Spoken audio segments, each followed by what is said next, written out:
Excuse me, কে তুমি? হঠাৎ করে আমার পাশে এসে এরকমভাবে বসলে।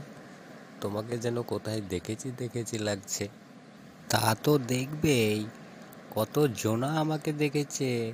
এই গ্রামের সব মানুষ, ছেলে পেলে সবাই আমাকে চেনে। আমাকে তো টিভিতে সবাই দেখে। তুমি কে?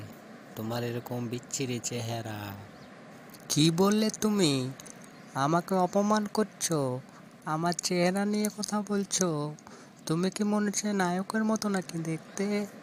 হ্যাঁ তো, তুমি বললেও না বললেও আমি নায়ক। তোমার মতো অত কালো বেচ্ছিরি চেহারা আমার নয়, বুঝেছো তুমি? হ্যাঁ হ্যাঁ, ঠিক আছে, তুমি চলে যাও, তোমার ওই নায়ক চেহারা নিয়ে এখান থেকে যাও, নইলে কিন্তু আমি গালাগালি শুরু করে দেবো। তুমি আমাকে নিয়ে কথা বলো। হ্যাঁ, আমি চলে যাব।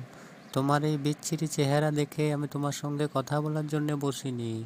আমি এই খোলা আকাশের মাঝে ঘুরে ঘুরে আমি একটু ক্লান্ত ভোগ করছিলাম।